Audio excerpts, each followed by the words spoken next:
All right, so our second book today is called, I don't know how to. give it a in try. Cursive. Oh, because it's in Yeah. cursive? Okay, I'll help you. Grandma's Smile. So what kind of book is this? Nonfiction. Like fiction. Yeah, a story, right? What do you know about stories that can help you as a reader before we even get started? Looking at the pictures Okay. on pages. What stories have what in them? Contents. Table of contents. Well, they do sometimes, and this one happens to have a table of contents because it's a chapter book. But it has characters, right? And it has setting. What else does a story have?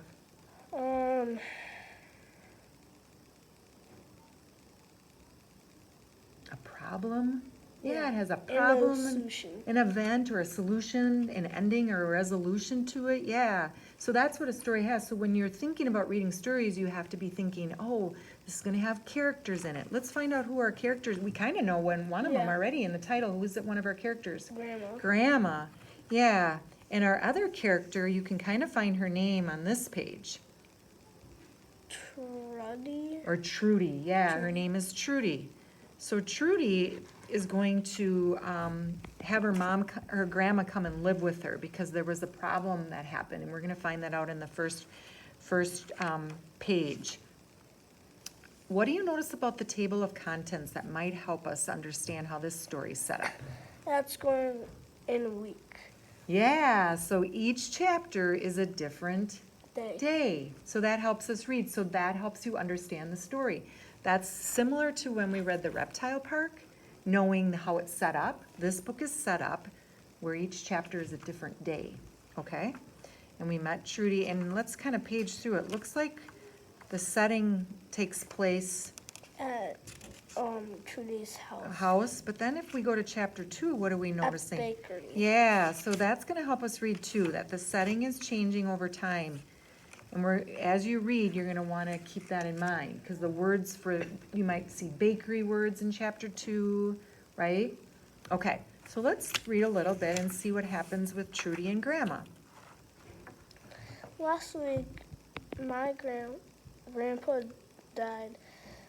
Today, Grandma came from the country. She is going to stay with us for a few weeks.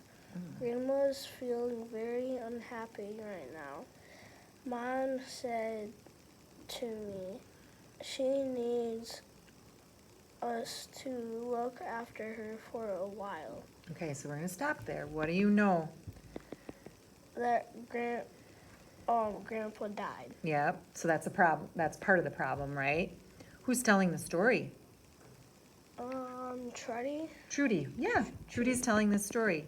And she's kind of, because it says, today, Grandma came from country. She is going to stay with us. So she's telling the story. So we know the problem. We know kind of that problem's probably there's going to be more to the problem, right? All right, let's read a little bit more now that we know that. See what we did? That strategy is stopping and thinking and knowing who's telling the story and how it's set up to get it so that reading's easier, okay? All right. We are all feeling very unhappy about Grandpa. We know that Grandpa is sad too. And Try that again. We know that. We know that Grandma is sad too. Yeah. And we want to help her, but our house is very small. We live in an apartment behind our bakery near the middle of the city. What are you thinking after you read that? That everybody's unhappy. Mm-hmm.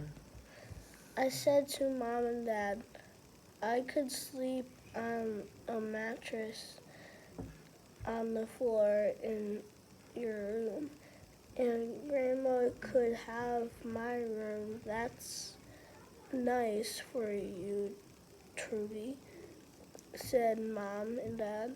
So that's what we did. Mm-hmm. So what do we know more about the problem? That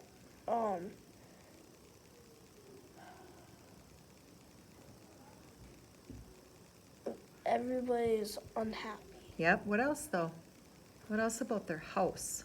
The That setting? it's an apartment, so it's small. Well, yeah, so they have to make accommodations, don't they?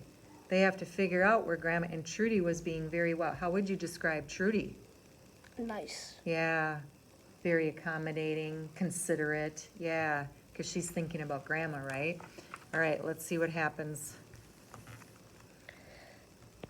When Grandma came, she hugged me like she always does, but she didn't smile when she saw me like she always does. She looked sad. When she saw the room we we prepared for her, she looked very sadder, even sadder. She said, I don't want to put you out of your room, Truddy. I could have to sleep on the couch in the living room. Make that sound right. I could have slept on the couch in the living room.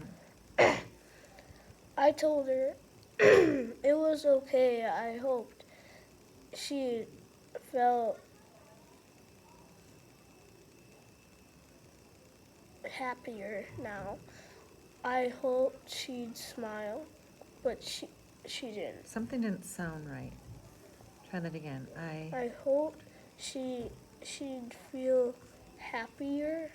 Yeah, so when something doesn't sound right, because you said, I hope she fell happier now.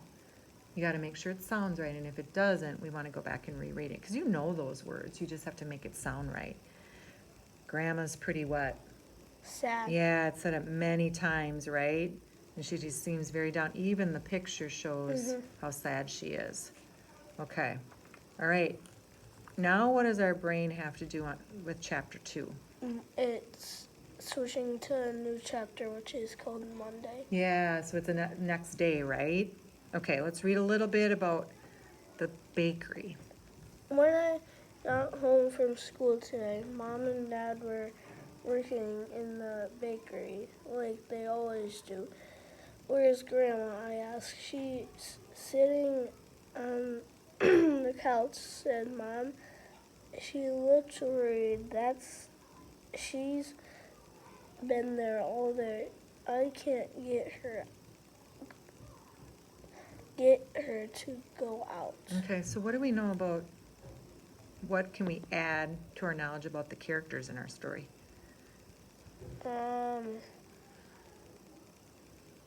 That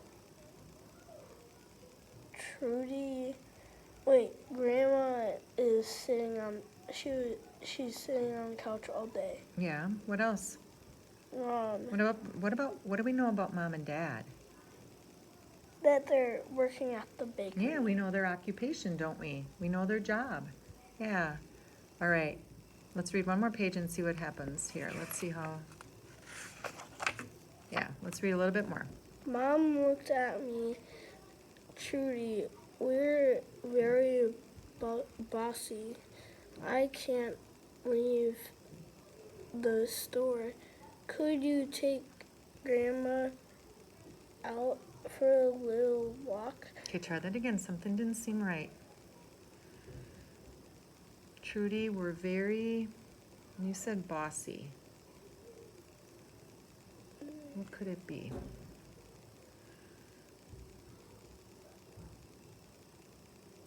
Are you trying to sound the word out? No, What are you trying to do? I don't know. What strategy would you try there? Bussy? Yep, could be. You tried bussy, but we know that's not the word, right? So what else could you do? Change something? You could, yep. Could try it a different way. So try it another way. Trudy, we're very, Happy? well, that, Sad? but that's not the word, right? So what I do is I just try buzzy. It's not working, right? So then I might say, okay, they're working and they're telling Trudy to do something and they're saying, Trudy, there's something, they can't leave the store.